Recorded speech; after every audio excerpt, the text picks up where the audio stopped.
The church is the one that is present at birth and present at death and present at unemployment. The church is the one that has the capacity to be present at every stage and event in the lives of people within a community.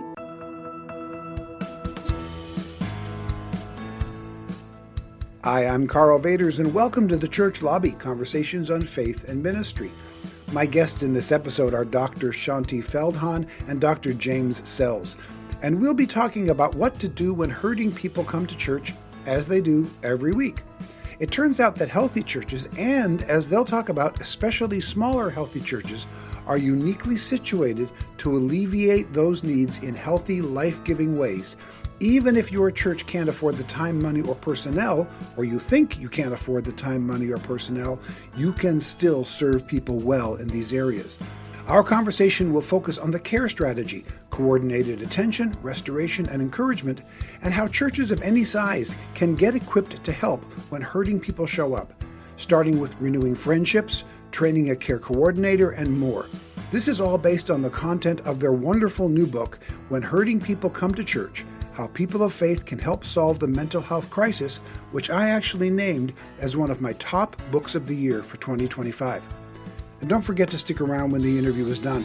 I'll come back with my short take on some lessons that I learned about caring for people based on the time that I spent as a police chaplain.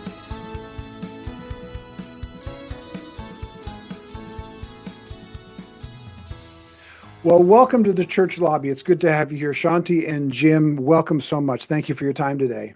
So good to be here. Great to be here. Well, the two of you have written a book that I put on my list of my top 10 reads for 2025, When Hurting People Come to Church: How People of Faith Can Help Solve the Mental Health Crisis. So first of all, thank you for writing such a wonderful book. That's an honor for you to say that and to put us on the list. Oh my gosh, I'm thrilled. Thank you. Yeah. Now in our pre-conversation, we did talk about you both have your doctorates. So I asked if I referred to you originally as Dr. Feldhahn and Dr. Sells, and you both bristled at that. Like, no, just go with Jim and Shaunti. But Shaunti, you are very recently a doctor. So congratulations on that. Thank you. This is a brand new thing. I'm still getting used to it. Yeah, just past December. So I'm going to refer to you at least this one time. Congratulations and thank you, Dr. Feldhahn, for being on the show with us today. Yes. I appreciate that. Wouldn't have been able to do it without Jim's help. Oh, I'm really honored that you're taking your time out to be with us. To be able to have both of the authors of this wonderful book on together is a real blessing for me and for my listeners. What I want to do is I want to walk through some of the real highlights of the book for me. But what I want to start with is your book starts with and comes back to a really helpful illustration that everything rests on. It's built on two pyramids.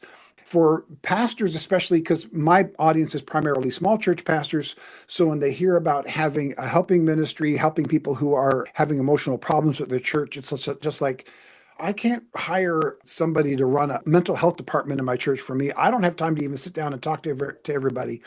But when people see these two pyramids, it was really helpful to me to understand, okay, this is something that can be done. And in fact, that the church is really well equipped to do if we look at it through the proper lens. So without having the physical, because this is just an audio podcast, but without having the physical, can you describe for me and my listeners these two pyramids and how it helps us to understand how even a small church can have a healthy ministry helping those through emotional difficulties? Sure. Shaunti, I take the first pyramid, you take the second one. How about that? Great. Sounds good. So think about people in the world. The top of the pyramid, the top of the triangle, 8% of the population has serious mental illness.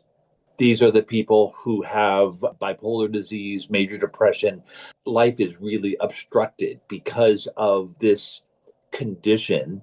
It is medical, it is psychological, it is social, it is a combination of a lot of factors that make it very difficult for them to hold a job, to be able to maintain relationship, to be able to think creatively. They are overwhelmed. And it is not just pull yourself up and make yourself do it. There's a sense of powerless here. It's a bigger beast than they can manage. The middle part of the triangle are people who have had history with mental health intervention. Maybe they're on medication, they've had a diagnosis previously, they're functioning pretty well. Maybe they have addressed addiction and they are in a support, a help in an AA or a Celebrate Recovery or a regeneration program, and they are doing pretty well. This is about 30% of the population. Now you have the remaining 60%. These are people who have pain. They don't necessarily know major depressive disorder, but they sure know sadness. They know grief. They know discouragement. They know stress. It's not an anxiety disorder, but life is difficult for this person. Maybe they are a single parent with 3 kids with limited budget. Life is hard. Nobody gets a pass on that. Everybody, life is hard. And so all of these at the top, the middle, and the bottom of the triangle get funneled to, hand off to Shaunti now. Go ahead. So think of these two triangles as being side by side. And the left-hand one that Jim just described is the need that Right. every pastor is aware of, because Yeah. these are the people that come to him, right? But think of there's also a resource. There's the church. And that's the second triangle. And it's also divided into 3 layers. And the top of that triangle, as you go higher, you go into more specialization and more authority. So the top of that triangle, obviously, is the pastor. And by extension, a mental health professional that he might refer people to, right?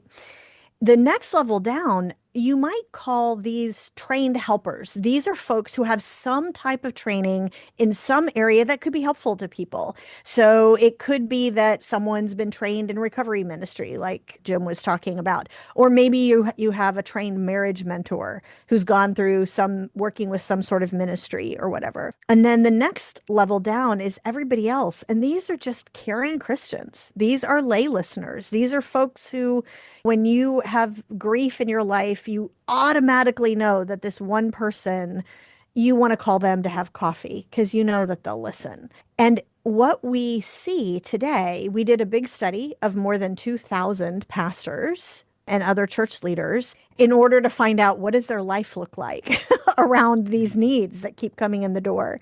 And what are they doing about it? And what we found today is that the vast majority of that left-hand triangle, basically everything in that left-hand triangle, gets funneled up to the top of the other triangle, gets funneled to the pastor and the clinician, which is great. Like, that's wonderful. Most pastors, like if you have an audience that's primarily more small church pastors, many of them became pastors because they have a shepherd's heart. They Yeah. care for people. And yet, my husband, Jeff, and I were just speaking at a church in Ohio a couple of weeks ago. We do marriage events, and we were getting ready to do this marriage event there. And the pastor, it was probably a 300 member church, something like that. And he said he gets 3, 4, 5 calls a day from Wow. people needing help with whatever, and he just can't see everybody. No. No. And so, what we're suggesting is that maybe there is a way that we can, instead of referring everything to the pastor and the clinician who have long waiting lists, don't have time, maybe instead we can coordinate more by layers, because that person who's at the top of the need pyramid, they need the help of a clinician. They need the help of the pastor. But maybe the middle level of the need pyramid could be referred to the trained helpers who are really good at walking alongside specific issues. And maybe the bottom of the need pyramid, the people with pain, your mother died. Of course you're sad. Maybe you just need someone to listen. You don't need the help of the clinician. And so it's just a different way of thinking about it. But if you think about it, if we were to put this back into place, this is what the church was for 2,000 years until pretty recently. Yeah. Everything you've just described, the two of you, is on page 16. So I'm barely into the book. I get to that page. I see these two pyramids side by side, and a light went on, and I went, oh, okay, I'm going to keep reading, because somebody is identifying in a very practical way what every pastor faces. And the simple two side by side pyramids is so helpful because, again, picture in your head these two pyramids side by side. On the left are different levels of needs, on the right are different levels of helpers. And usually everybody in the triangle on the left is referred to the top of the pyramid, the pastor, who then Hmm. tries to find somebody in severe issues, might refer to a Christian counselor or something like that. Yeah. But what if the people with a middle group of needs was referred to people who had some training? They're not clinicians, they don't have the doctorate, they don't even have the pastoral counseling, but they're trained in how to listen and how to take care of Hmm. people. And then what if you simply had a better connection of friendships on the bottom? And that's something you talk about a lot in the Exactly. book. We don't have friends as automatically as we used to have friends. And I think that's one of the reasons why so many typical pains that most of us experience are referred to pastors now instead of sitting and hanging around with friends and finding out a way through this because friends are helping friends. The church should be the leading place in our communities where friends connect with friends in a way that is healthy and life-giving for the pains that we all experience on a daily basis. And as you mentioned, Jim, that's over 60% of the pyramid is people who are in that segment of it, right? Yes. And those people in the other 40%, the top and the middle, they still need the friends from the bottom of the triangle. In other words, we like to use the phrase in the book, you'll find we do not refer out, we refer with. So we refer someone with maybe major depressive disorder to a licensed clinician and suggest that the church walk alongside that person as well. So the church retains a presence, a relational presence of friendship, along with these 10 sessions that the person might have with a clinician. The church is the one that is present at birth and present at death and present at unemployment and present during a cancer diagnosis. Therapists aren't there. The church is the one that has the capacity to be present at every stage and event in the lives of people within a community. One of the things that this registered so deeply with me on is anybody who's been listening to me or reading what I've been writing recently, I've redoubled my emphasis on discipleship. Yes. Yeah. In my book, Decising the Church, there's a chapter entitled Discipleship Fixes Everything. I love that. That's awesome. Yeah, I literally looked at the problems of the church and I could not come up with a problem a church has that discipleship won't fix. Because it's what Jesus told us to do, go and make Yep. disciples. He said, I'll build my church, you go make disciples. And if we make disciples, it literally fixes everything. And this is one aspect of discipleship. That is, there are people in our church, one who can simply connect as friends to friends. And then there's another group within that who have the time, the ability, the passion to be able to be trained at a level where they can be discipled and become caregivers. And we'll walk through some of the details of that in a little bit. But people who, through the discipleship of the local church, can learn to be better listeners and better caregivers than we just simply are naturally on our own, to be able to care for those whose problems go a little bit deeper and who maybe even, and maybe nothing, who also have the ability to know, hey, this is a little bit above my pay grade. This is something that should be referred to the pastor. So not everything, but they can actually be part of the triage, the emotional and mental triage that helps us know what we do need to have more help with. Yes. Exactly. Hmm. Yeah, I really like this because it does begin. You even put it in page 22. I'm going to quote you back to yourselves. The bottom line is that people need friends, real friends, not paid professional friends, not just online friends, as helpful as they can be at times. We need real people who engage in real time over real concerns. And this is, of course, the strength, the superpower of the healthy small church, which is where most of my audience is. So the Yes. friendships that we have, or at least should have, is where all of this starts. Yeah. Yep. From this, you introduce something called the CARE strategy, and CARE is an acronym.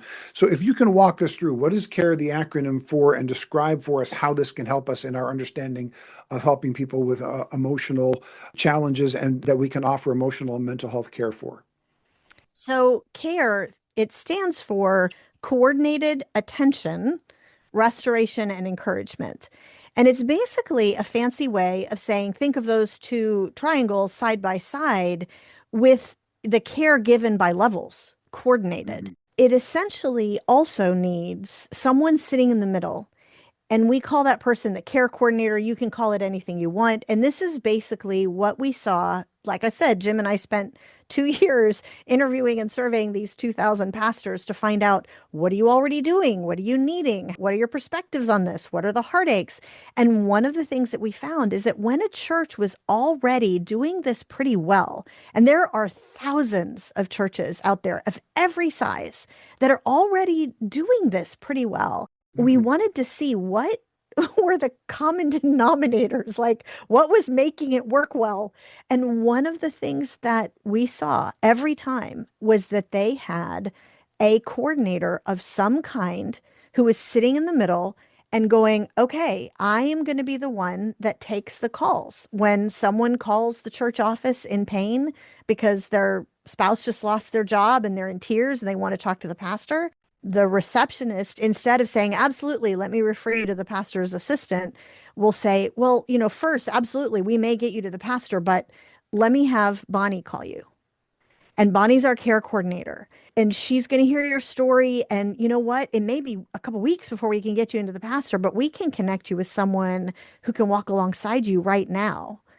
And maybe that care coordinator happens to know that one of the listeners, they had gone through a season of job loss and they know how to walk alongside somebody in that situation. And so that's what we mean by that coordinated attention. And Mhm. restoration and encouragement is just because we're not talking about diagnosed mental health treatment, right? That often does need a clinician. But we are talking about what is it that we can attend to as fellow believers, as you said, in discipleship. And so that's the whole model is Okay. let's find somebody to coordinate that. With the one caveat that Okay. especially in the small church, it cannot be the senior pastor. It cannot be the Mhm. person who is also doing 1,200 things every day to make the church run. This is usually someone that the pastor knows either has a passion or ability towards this, like maybe it's a local counselor that they can enlist for a couple hours a week of volunteer work, or it's somebody who they say, I don't know who this is going to be, but I'm going to stand up on stage and say, I want to do this. Come to an interest meeting next Thursday night if you want to be a part of this ministry, and see if someone shows up who Right. might be a good person to coordinate. That we've seen over and over and over work really, really well. Yeah. Yeah. Even to extend it beyond the CARE acronym, that connotes program, to which we have an initiative, we have a program, we have resources, we have training, we have all of those things are available. Recently, a church latched onto the idea in the Central Plains of the US, a church of 80 people. The pastor said, we don't want just a few people designated as the caregivers, we want everybody. So the first training consisted of the first 30 people to sign up. So 3 out of 8 members of their church have gone through the listener skill training, not so they can care for the few, but for that they can reciprocally care for one another.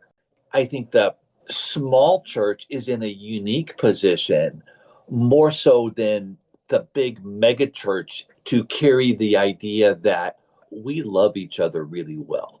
We are Yeah. present for one another. That's why people prefer to go to a small community of believers to be known and to know. Yeah. And the essence of what we're trying to do is say there's an order and there is a skill set that can come along with the effort, the desire to be known and to know, and learn to do it well. As I'm hearing this, because often what I talk about are the differences between big and small churches. There's nothing wrong with any size church, but there are differences between them that we need to understand. And in this particular area of ministry, I think the tendency is that in the big church, there's an expertise on the top of the pyramid, Correct. but there may not be as much emphasis as there should be on the friendships on the bottom of the pyramid. And Mm-hmm. so pastors of healthy large churches know this, which is why they're often pushing people towards small groups and so on, because it's Yes. very easy to be anonymous and passive in a big church. And so the healthy pastor of a healthy big church is pushing them towards the bottom of the pyramid because that's the place where you can have the least amount of attention paid in a big church. Small church is the opposite. You've often got a lot going on the bottom of the pyramid, all kinds of friendships within the body, but they feel ill-equipped for the more difficult things at the top of the pyramid. And your book, one of the things that I loved about it was, as you said already, you've done these surveys of so many churches, and when you read the book, it feels like this is coming from the results of talking to boots on the ground pastors Yep. of all these size churches facing all of these challenges. Right. To break down the demographics of our survey of 2000, we had 37 pastors of churches of 10,000 or more. So we had some mega churches, like really, really big church pastors there. We had 650 pastors of 100 or less. The largest number of churches dispersed throughout the country. Our data was drawn from folks that worship in small communities. That's great to hear, because that really is very, very close to the balance of big to small churches that exist in our culture. Yeah, right. Which is why it felt realistic to me as I read through it. I've had, I'm not going to mention the ministry, but there's a really good ministry out there that puts out these regular reports about the state of the church. And when I go even just a paragraph into their stats, I find out that it's almost, one of the surveys was the average size church was over 900 people. And I'm like, that's not an indication of the church in America. That's an indication of the big church in America. But Yep. label it that. That's fine. That's good information to know. But yours really does come from the whole wide variety, which is something to really appreciate about. And we worked really hard to get that. I mean, we made it a point we're going to go to all streams of the church. We're going to go to Catholic and Protestant, black and white, big and small, like every conceivable demographic, every area of the country. And it was fascinating to hear some of the same things over and over and over again about the needs and the concerns. And one of them, Karl, that is interesting that you said that like everything can be solved with discipleship, because one of the, I think, opportunities here is for pastors to see that addressing these life needs, the pain, the mental health issues, the marriage issues, having some sort of a basic training for listeners at a very basic lay level, that is discipleship, as opposed to what we heard pretty often was, oh gosh, when in doubt, refer out, because I'm not trained. I'm not a specialist in trauma. I don't know how to handle addiction. So I'm going to refer out, which is great. We're fans of that. Jim has been a clinical psychologist for 35 years or whatever, training other Christian psychologists. But there is an opportunity here to see this as no, actually building this within the body, whatever it looks like, because every church is going to have its own DNA, and building those friendships, that is discipleship. Yeah. That isn't, hey, we need to focus on discipleship and evangelism and we'll refer the psychological stuff out. It's all together. Yeah. And even something as simple as the pyramid, the weight of this rests on the shoulders of everyday disciples, not resting on the shoulders of the experts. Right. That just the physicality of the pyramid shows me that, which I really love. But in addition to this, in addition to all the work you did, you didn't just do the work and then walk away, but you spent some time in the book talking about that you followed up 6 months later with the churches who started on this kind of a program. Yeah. And you found that there were 4 key lessons from them. So I'm going to read each lesson to you, and then if you can just amplify on it for our listeners, that'd be really helpful. So Absolutely. going back 6 months later to churches that started doing this, lesson number 1 was this: don't go it alone, tap the leaders who are called. What's that about? Mm-hmm. Pastors have a tendency to take this on as their next ministry.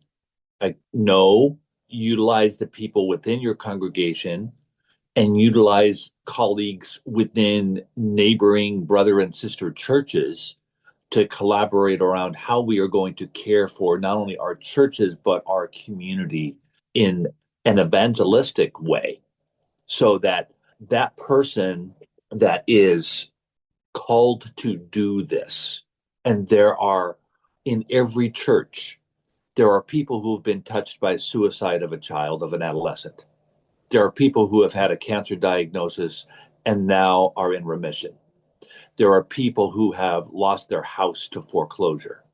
There are people who know deep, deep suffering all the way down to being emotionally broken and now been built back together.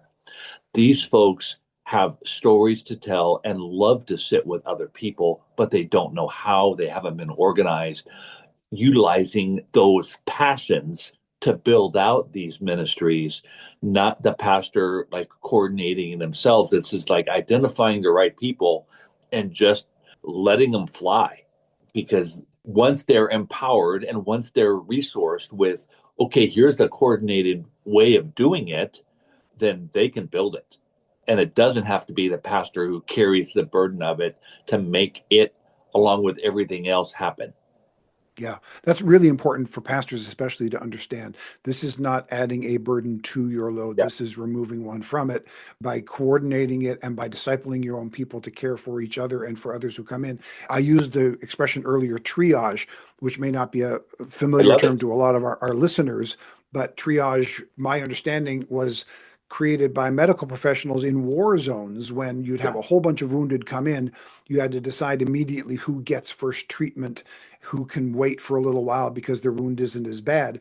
And there's a triaging that can happen for emotional and spiritual and mental care within the church as well. And again, the healthier the church is and the more we're coordinated with this, the more helpful the triage can actually be. yeah. And we are not advocating the undermining of the mental health profession. That's what I do. I train psychologists, I train licensed counselors, and I want them to occupy a space in the beautiful profession of human care. I love doing it, Yeah.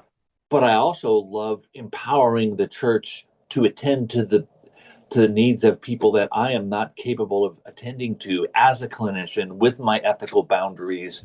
I am not allowed to go visit people in the hospital or visit people at home and bring flowers and say, Hmm. can we just sit and pray? Yeah. And I'm so sorry for the loss of your child. Come into my office and we'll have 50 minutes and define that with a CPT code, a DSM-5 diagnosis, and bill insurance.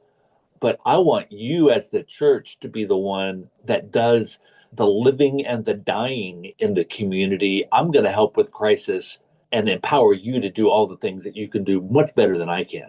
Yeah. And my guess, Jim, is that in your position, because it's similar, it was in my position as a pastor as well. Often we'd sit with somebody and go, you may not say this to them, but you may be thinking in the back of your mind, you're paying me to do what a friend should do. You should Yeah, just be sitting with a friend right now. yeah, That's that's where this really, and because they can follow up, as you said, in ways that you cannot because of your the ethical boundaries that you have, and appropriately so, upon you as a professional. So lesson one, don't go it alone. Let's get to lesson two. Then you came back with was some sort of working group is essential.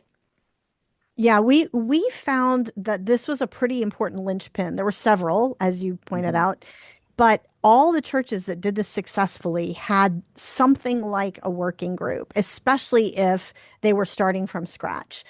And Mhm. what that basically meant was something I mentioned earlier. Often a pastor or a senior leader in the church would stand up on stage and say, look, we have seen these needs in our congregation, just like everywhere else, and the needs in the community. We want to be able to meet them. You know, we're not going to be doing clinical work, but we want to be able to be the church and share the hope of Jesus. And right now, we're not set up for that. We don't have an infrastructure, so we want to build one. And if you want to join us, if this is an area of passion for you, if you think maybe you'd be interested in helping guide this, maybe you'd be interested in being a listener, come to our interest meeting in a couple of weeks and see who shows up.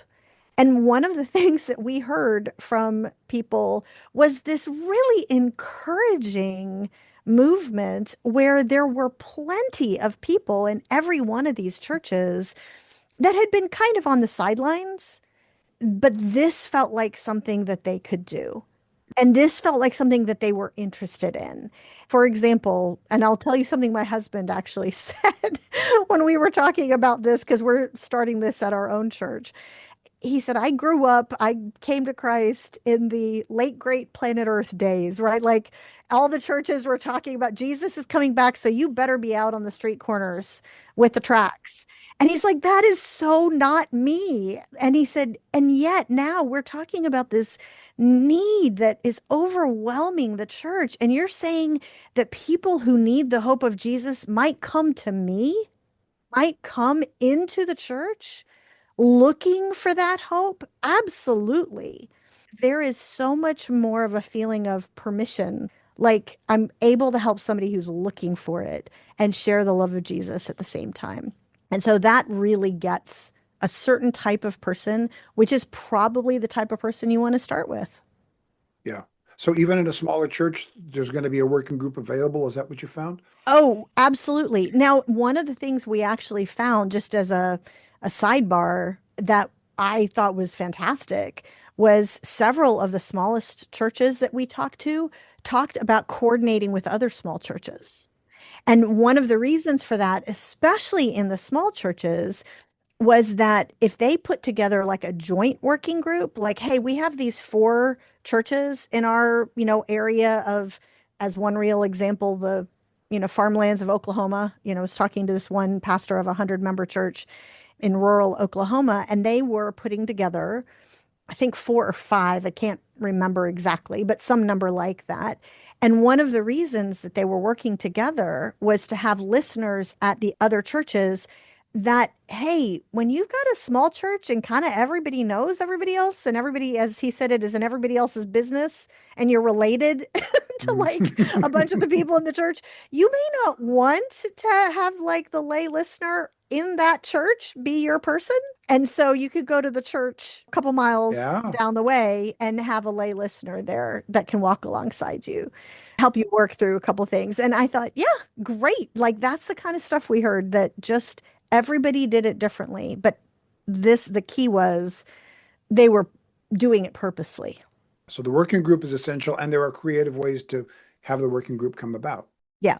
Which leads to lesson number 3. The working group needs a leader and diverse members, and I'm assuming that leader should not be the pastor. Right. Typically, that leader is someone with a mental health background. Oftentimes, in larger churches, they have a care pastor. They're designated, and that's their role. And they might have a license, or they might have a master's degree in biblical counseling or something like that. And they can easily become the coordinator. But that's only in 20% of the churches. The 80% of the churches don't have those resources. They have someone who can distinguish between what is generalized anxiety disorder and what is stress, and help make those triage decisions and make subtle recommendations, gentle but firm recommendations about, we are with you and we see for your benefit the need for additional support that we want to recommend with you. We don't abandon you, we stay with you through it all, but we think that there is greater pain than we can manage just at the lay level. Somebody has to be able to make that call, and that usually requires someone with a background. And this is often just a volunteer. I've done it at my church. A pastor would frequently call me and say, help me understand the nature of this person's need, because I want to find the right spot for her or for him. Somebody, we include in our resources some very basic assessment tools that are utilized by the common person. You don't have to be a clinician. It's not like a personality assessment that requires a level of expertise. No, it's a simple survey about level of symptomology and level of threat that anybody can use to help make decisions about where we should go and what we should do with a person. Right. So you're talking about someone who's got some wisdom, some life experience, and trustworthiness. Yes. As a basic starting points. We're not talking about a person who has an extremely high level of education necessarily, although if they do, that's fine. But those are you were looking about those other things. And now a short break to talk about something else. If you like the content you're hearing, here are 2 things you can do for us. First, forward this podcast to a friend. Second, consider becoming a financial supporter through Patreon, Venmo, or PayPal. Just go to karlvaters.com/support. For as little as $3 a month, you can help us put these resources into the hands of the ministries that need them the most. Our support link is in the show notes.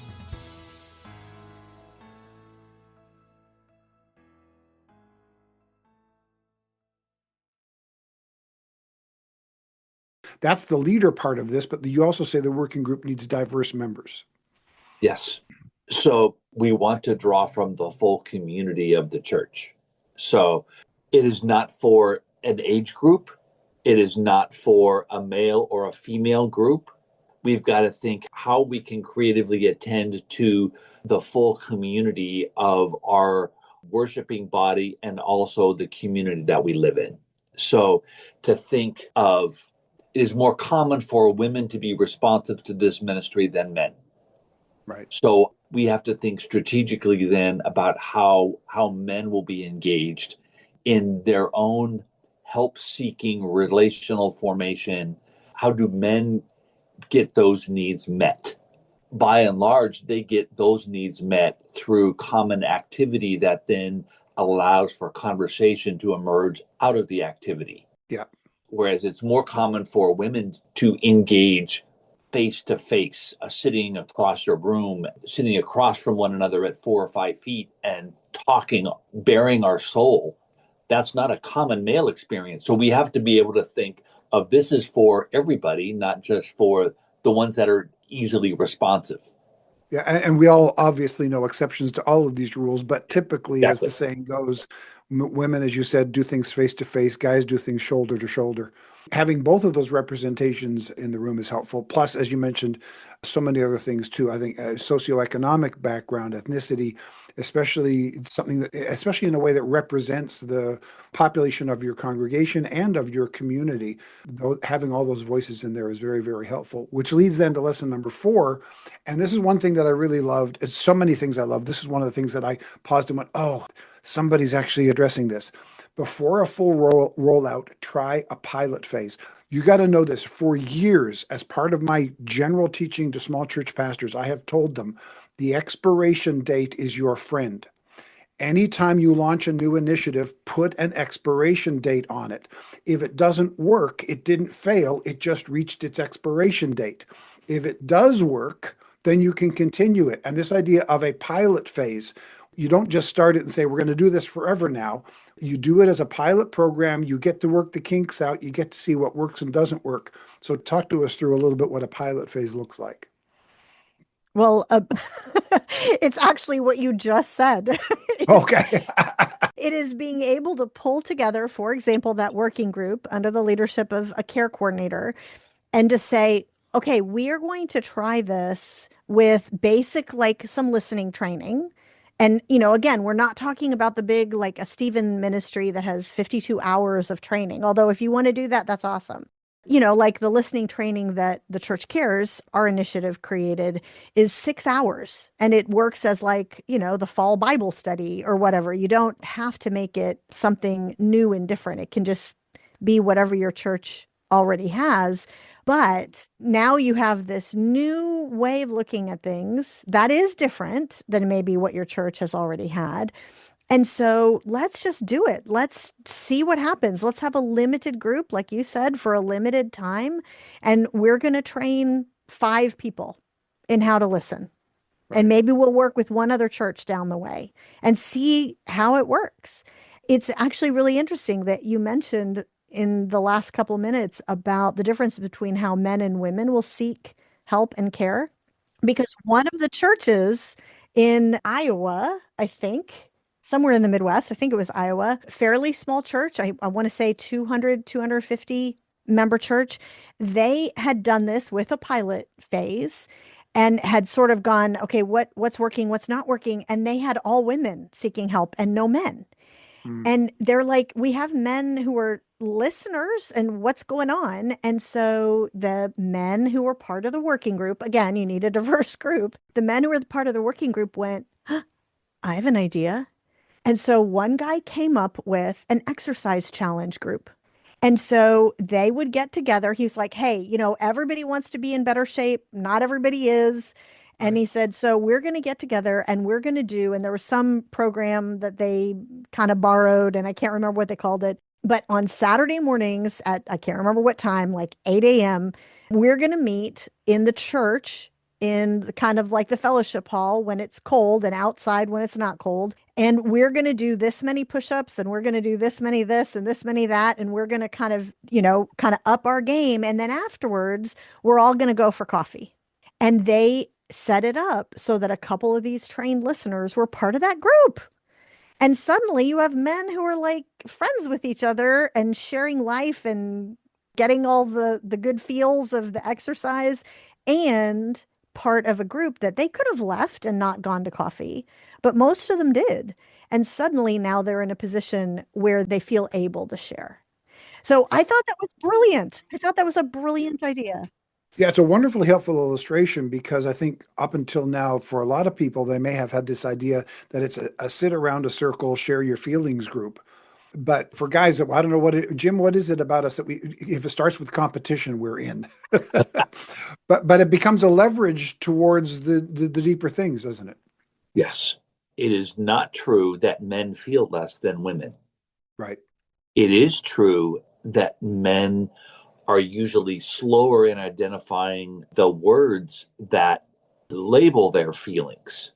Yeah. So activity gives frequently men time to identify what are the words that are attached to their condition and their circumstances. So the intellectual side, men are good arguers. That's utilizing your cerebral cortex, the front of your brain. We can argue something, but the vulnerability side often takes time to identify. It's not nearly as spontaneous. So another idea that came from this study was the idea that churches don't need to think about selecting the few to be the listeners, but just take a Sunday school class, the Berean class that's been studying Galatians. There's 8 people or 12 people in the class, and just say, we're going to develop this skill as part of our discipleship competence. And we are going to become better at being able to sit with other people in life. And there's no agenda. It's not like we're Yeah. going to go do a ministry with it. It's not like we're going to now set up a lay caregiver appointment schedule and come see me. No, we're just good at sitting with people in pain. And once you're good at it, opportunity emerges because you know what to do with it. Otherwise, if you're not good at it, you tend naturally to avoid Yeah. those kinds of circumstances. If I'm really good at fixing cars, I'm going to find people who come to me with their cars that are broken because I'm good at it, and I become a natural gravitation towards that particular need. Yeah. And this may be a stereotype, but stereotypes usually have a basis in reality. In my experience, women are more comfortable starting from a place of need, whereas men need to start from a place of competence. Competence. Absolutely. Sure. Yeah. Yeah. Yeah. There's so much to cover in this book. One of the things I want to do is we're going to do a little bit of a bonus that we'll record at the end of this. So I want to take this idea of having multiple people on the team. And in chapter 7, you outline 3 key people that every church needs if they want to help hurting people. It's the pastor, the coordinator, and the caregiver. What each of those roles is assigned to do, how they work together. So any pastors who are interested in doing some of this and want a little more further practical help, we're going to do that in the bonus material. You can get any of the bonus material for any of our podcasts in one of 2 ways. One, you can become a financial partner of this ministry by going to karlvaters.com/support. If you do, then you'll get free copies of all of my books. You will also get a weekly newsletter in which is the link to get all of the bonus material for all of our conversations. If you just want the bonus material for these conversations, you can become a subscriber to the free newsletter by going to karlvaters.com/subscribe. Either way, you can get all of the bonus material. And we're going to talk about those 3 key people every church needs to be able to launch a ministry like this. But before we do that, there's so much more that we could cover. We're not a third of the way into the book. But again, one of these things, so many times I'd go, oh, I'm glad they did that. And one of the things I was so glad you did was chapter 5, which is entitled, But What About? in which you address 8 common questions that we just know people are going to have about this. And we don't have time to go through all 8 of them. And some of them we've addressed already. Like the first one we've really kind of addressed already. How can we launch a mental health ministry when we're already so busy with other priorities? We've talked about a lot of that. But one of the things, again, I really appreciate is you go right into the heart of our ministry of helping small churches thrive. Number 2 is, what if our church is too small to host this type of ministry? Now, we've already dealt with this a little bit, but since that is the primary audience for this podcast, let's take a moment or two to answer that question. What about the small church that feels like our church is just too small to host a care ministry? What is some advice you can give for the small church pastor out there who love to do something like this, but just doesn't feel like they've got the size adequate to cover it? For me, the vision for the Church Cares Initiative, this whole project on my side, started with driving by a small church in rural South Carolina. And I saw a sign on the church, on the marquee. It just said, Family Council available. This was a church you've driven by 1,000 of them.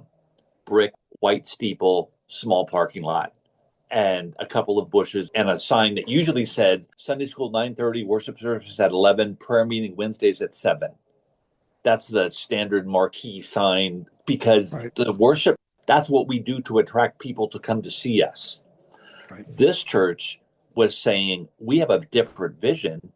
We are going to go to our community, which is a rural farmland community, and the John Deeres were driving by, and the pickup trucks, and that's all that drives by this country road. Yeah.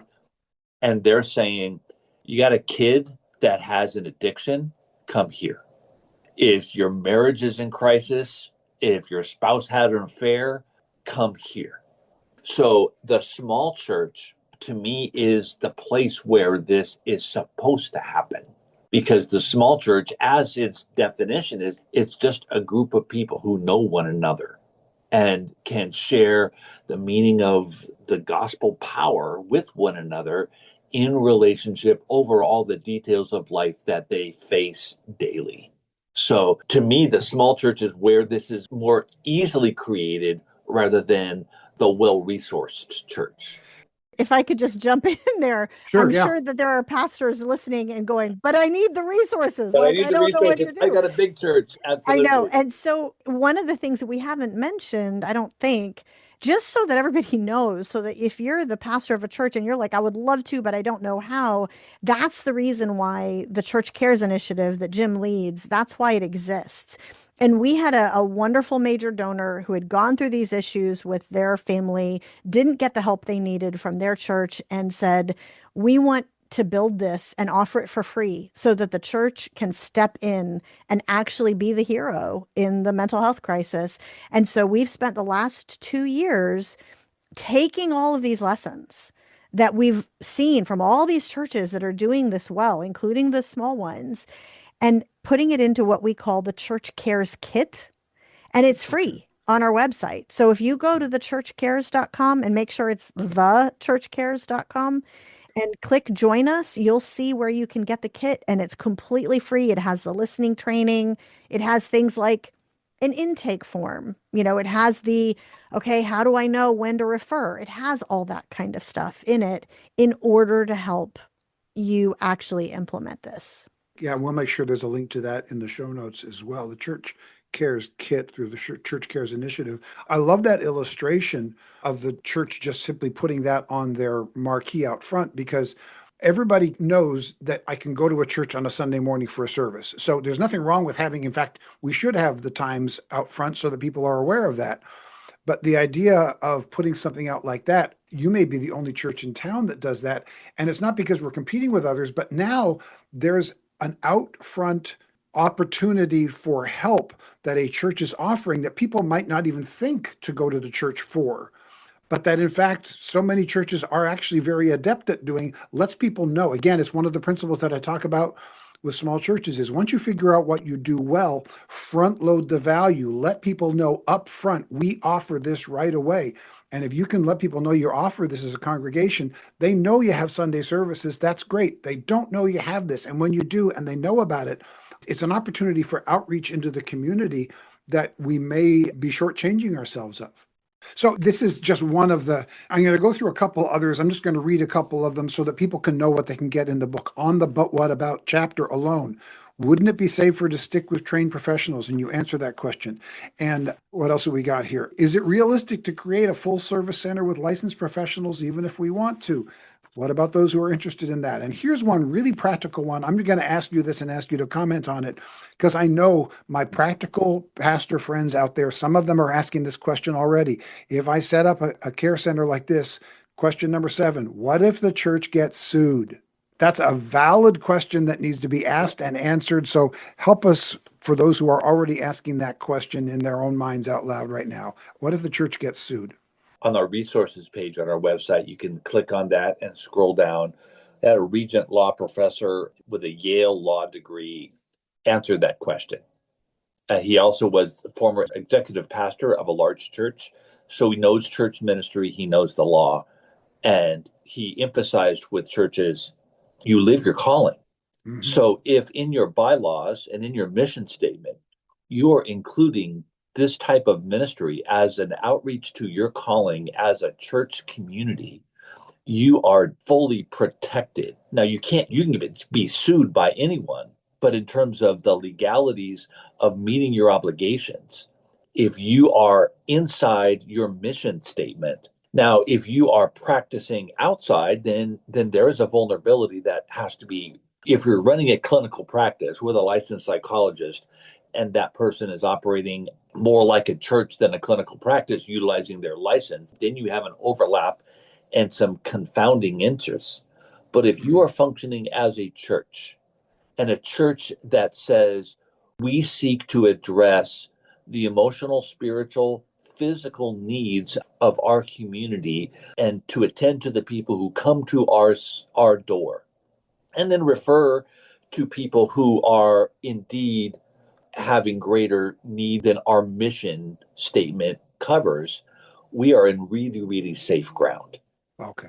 Surprisingly, in our survey of thousands of pastors, this was, Shaunti, do you remember the number? It was a really, really small number. It was low. It shocked me. Absolutely shocked. It was something like 20% of pastors were worried about this.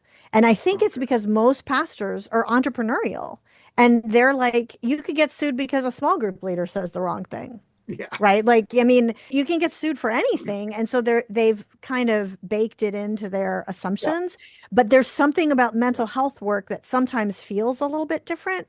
Yeah. And so even literally, not just in the chapter that you're mentioning, Karl, but in an appendix in the book, we have some actual advice and language from some of these legal experts who say, for example, listen, if you will just put in your bylaws, what we are doing is religious discipleship, not therapy. Mm-hmm. Yep. Like you put that in, the government can't regulate religious discipleship. And so if someone is sued and if someone says, of course you can get sued for anything, but the court will probably throw it out because what you're doing is religious discipleship. Yeah. Truth in advertising, label it properly. Yeah. And that really helps a whole lot. There's so much more we could cover and we just don't have time for. You've got an entire chapter on listening and as 7 important points of listening.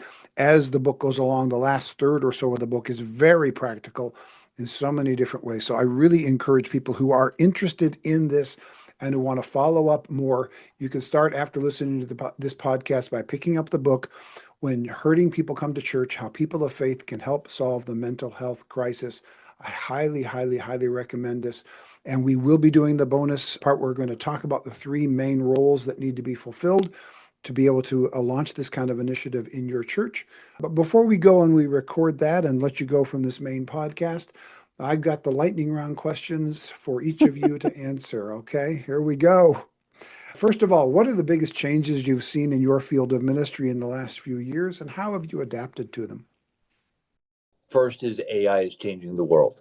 Mm. And AI is changing the world for good and for bad. And I see the advantage of the church, powerful presence in an electronic technological environment. The longing for people to have human connection is going to become more prominent. So parts of AI scare me. Parts of it is like, God, what a blessing, because we can offer, we being the body of Jesus Christ on earth, can offer to the community, come here. For me, that's like we are on major tectonic plate shifts and are watching it firsthand and thinking about how we can strategically utilize all the beautiful changes and accommodate all the destruction that comes with the shift. Yeah. Yeah. No question about it. Shaunti. It's interesting.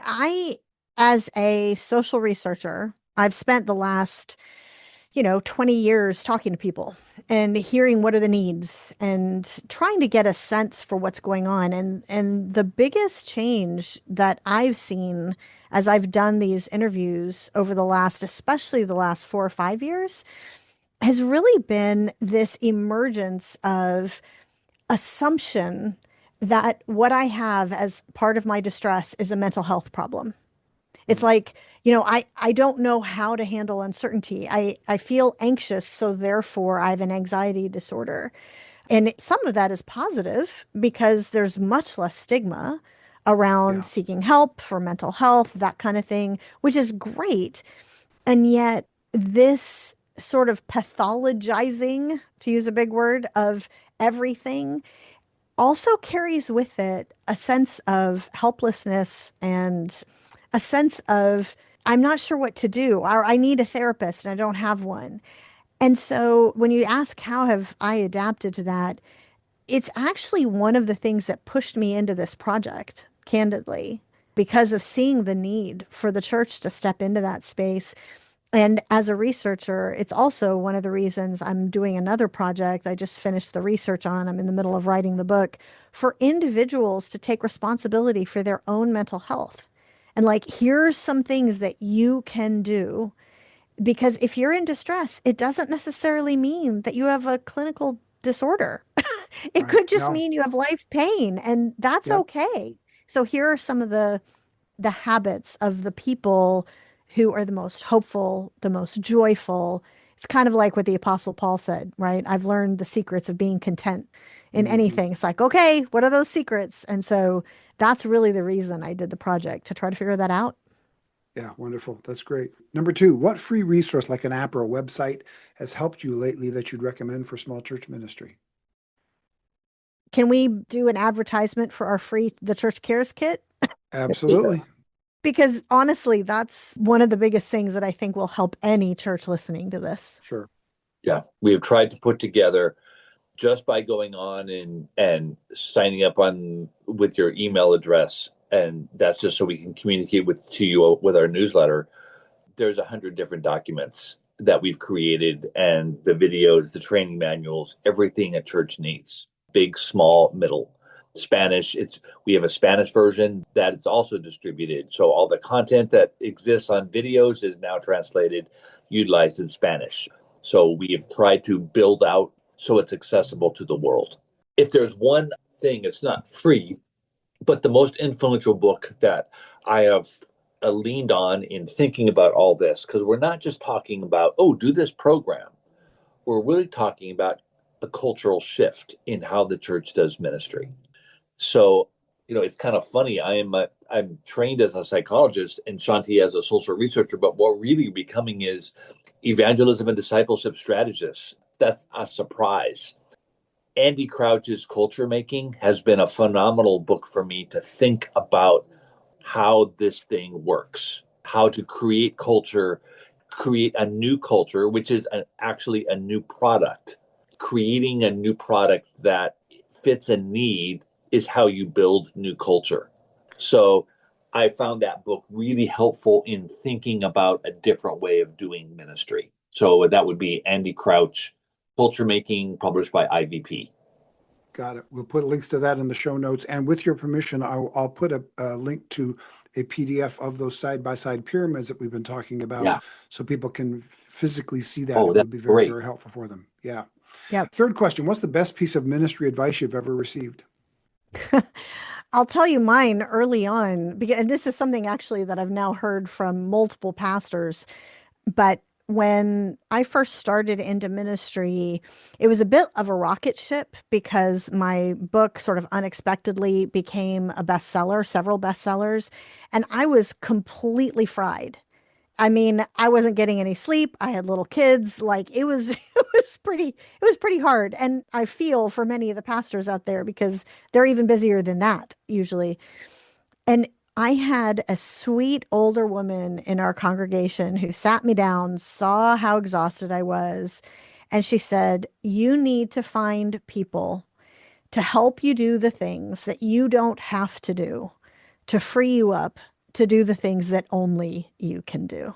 And it clicked and it really changed everything. And I've heard many pastors who have shifted into a mode of, but I have to do everything, to no, I have to find people and empower people to do the things that I don't have to do to free me up to do the things that only I can do.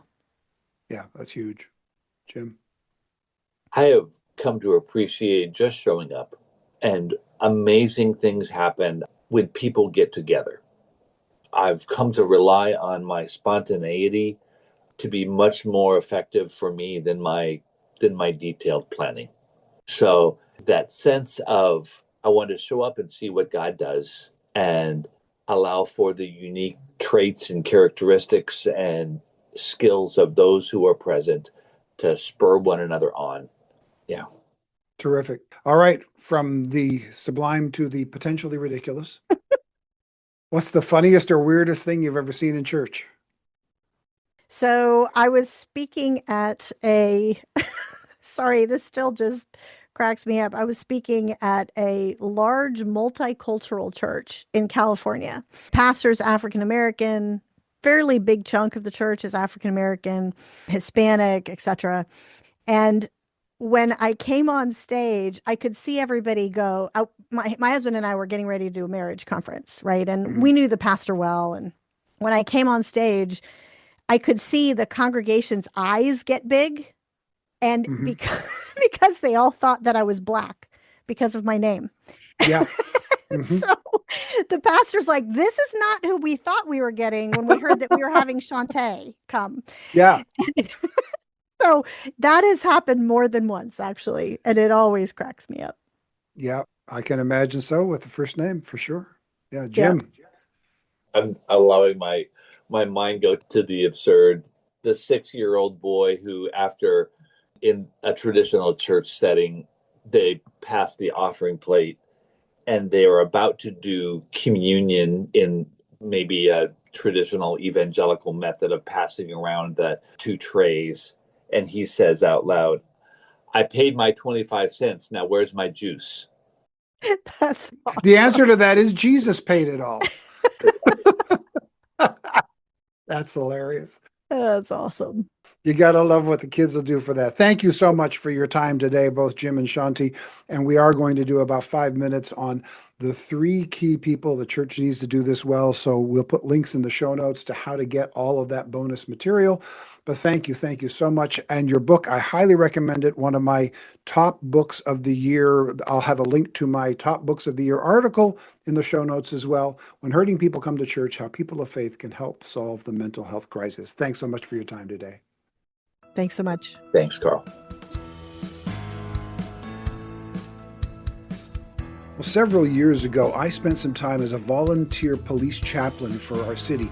There were a handful of pastors who served in this capacity, and we learned quite a bit as we served our police and the city. As Doctors Feldhahn and Sells were talking about how average church members can serve the church and take the pressure off the pastor's ministry load by doing so, I was actually reminded of that training. Just like pastors are often called to do work that others could do, police are as well. For example, police officers are often called in as peacekeepers when 2 spouses or sometimes 2 roommates have split up and one or both of them doesn't feel safe when it's time to clear out their shared living space. Police are sometimes called to stand outside while they pack up to assure that no one does anything harmful. But this sometimes turns into a counseling situation when someone needs a shoulder to cry on. The police want to help, but they're not nearly as well suited for that kind of work as we are. So many times, someone would see a chaplain badge and would spend a lot of time crying and praying with us. In this way, our skills as a pastor, supplemented by a short amount of training in police procedures, helped the couple, the police, and gave us an opportunity for ministry that we wouldn't have had otherwise. Likewise, the care strategy we've been talking about in this podcast does something similar. It allows church members with just a little training to come alongside and to reach out in ways that the pastor can't to comfort people who need our help. So I strongly encourage you and your church to check out the links provided in the show notes and to see if a care ministry in your church might be a great way to ease the burden from the pastor, to release church members into ministry, and to serve our church and our community better. This episode was produced by Veronica Beaver. It was edited by Phil Vaters. Original theme music was written and performed by Jack Wilkins of jackwilkinsmusic.com. The graphic design is by Solomon Joy. And me, I'm Karl Vaters, and I hope to talk with you again in the church lobby.